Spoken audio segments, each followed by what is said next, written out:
Selamat malam Pak, perkenalkan saya Sesa dari Sekolah Budi Utama. Kesini dengan tujuan yang pertama silaturahmi dan juga wawancara untuk tugas PPKN saya dengan tema perbedaan. Sebelumnya selamat Hari Raya Lebaran, mohon maaf lahir dan batin. Dengan Pak siapa? Hengki Dari RT 2006. Saya boleh mulai wawancaranya? Boleh. Untuk pertanyaan pertama, menurut Bapak apa itu perbedaan? Ini perbedaan, maksudnya perbedaan dalam hal apa dulu? Perbedaan dalam keberagaman, mungkin agama, ras, suku, dan lain-lain. Oh, berarti pengertian perbedaan dulu ya? Ya, Perbedaan itu menurut pandangan saya adalah sesuatu hal yang mencakup banyak hal sebetulnya. Perbedaan itu kan sesuatu yang tidak sama, hal yang tidak sama dan menimbulkan suatu dua hal yang tidak sama, kira-kira seperti itu perbedaan. Ya. Untuk pertanyaan kedua, apakah Bapak menemukan perbedaan di lingkungan RT Bapak? Kalau di lingkungan RT 20 saya rasa tidak ada perbedaan ya, karena di wilayah RT 20 itu secara letak geografisnya ada 2 gereja dan 1 masjid. Jadi perbedaan dalam hal kerukunan beragama saya rasa tidak ada, karena mereka lebih toleransi. Seperti misalnya ketika hari raya besar, umat non muslim itu juga dilibatkan di acara di masjid, begitu pula sebaliknya, gitu Mas. Terus kalau boleh tanya, perbedaannya ada apa aja yang menonjol? Ya, selama ini kalau di RT kita perbedaannya itu juga ya paling dalam hal skup ekonomi dan pendidikan ya. Karena juga ini kan perumahan banyak pendatang dan banyak kaum muda yang tentunya banyak perbedaan dari profesi, usia, terus kemudian pendidikan. Nah, itu kan jelas berbeda. Nah, itu perbedaan yang ada di lingkungan RT kita, tapi itu tidak menjadi suatu hal yang bermasalah. Terus pertanyaan keempat, jika Bapak menemukan banyak perbedaan di sekitar Bapak, bagaimana caranya untuk meningkatkan pemahaman tentang keberagaman antar masyarakat atau anggota lingkungan Bapak? Misalnya bisa sosialisasi atau apa menurut Bapak?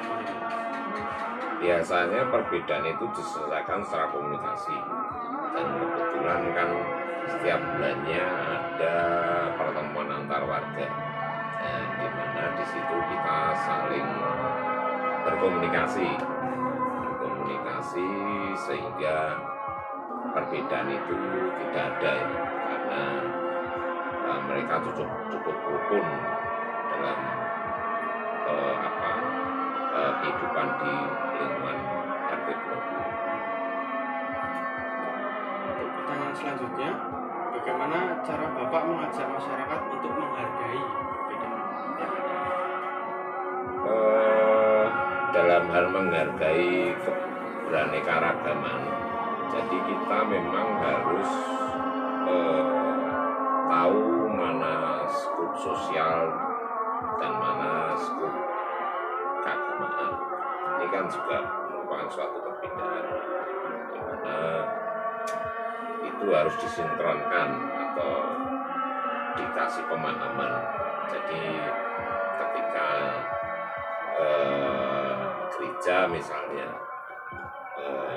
gereja ada suatu acara besar, itu biasanya umat-umat di lingkungan, warga-warga di lingkungan itu menghargai, karena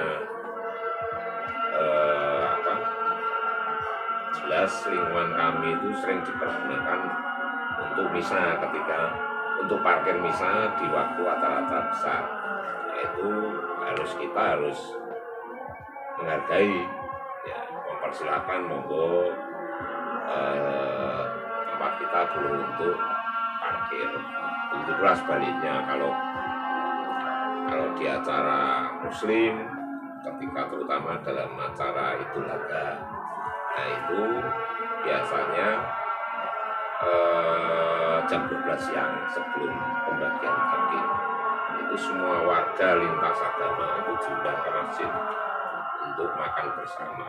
Nah ini kan suatu cara supaya ini bisa menyelesaikan masalah perbedaan. Kira-kira itu. Apakah mungkin ada kegiatan untuk yang dirancang untuk memperkuat rasa persatuan antar warga di sini? Ada. Seperti besok sawalan, itu kan suatu bentuk kegiatan keagamaan. Ya. Jadi kita mau mengadakan acara layur bersolawat yang mengangkat tema tentang keberagaman. Jadi itu dihadiri tidak hanya umat muslim saja, tapi umat non-muslim yang tinggal di wilayah RT ini semua ikut, walaupun itu acaranya bersolawat. Nah ini kan menumbuhkan kerukunan beragama dalam satu RT. Untuk pertanyaan terakhir, apakah ada pesan atau harapan Bapak kepada generasi muda Indonesia untuk tetap bersatu walaupun berbeda ras atau budaya? Ada pesannya? Jelas, karena generasi muda adalah generasi penerus bangsa, di mana sekarang eranya memang era telekomunikasi dan digitalisasi, di mana memang kaum muda ini sulit untuk bersosialisasi. Ya, jadi teman-temannya silaturahminya secara digital ya seperti itu. Ya, ini harapannya anak muda ini walaupun dia hidup secara digital, paling tidak anak muda ini harus berani bersuara tentang perbedaan ras, agama, dan suku bangsa dengan cara yaitu ikut terlibat aktif dalam kegiatan-kegiatan keagamaan misalnya, terus sosial seperti bakti sosial seperti itu, dan aktif dalam orang Katolik ya aktif di OMK lah, kalau anak-anak muslim ya di Ranais. Bagaimana kalau bisa ini diadakan suatu kegiatan bersama antara Ranais dan OMK misalnya dalam bentuk bakti sosial. Di kaum muda harapan saya juga jangan pasif, terus membangun komitmen untuk menghilangkan rasa perbedaan itu kira-kira. Ada lagi Mas? Untuk pertanyaannya sudah, wawancara ini sudah. Saya terima kasih banyak atas waktunya ya Pak. Ya. Saya dengan teman-teman saya juga terima kasih atas jawaban-jawaban Bapak dan akan kami laporkan kepada guru. Oke. Terima kasih Pak. Ya, semoga sukses Mas sekolahnya. Ya.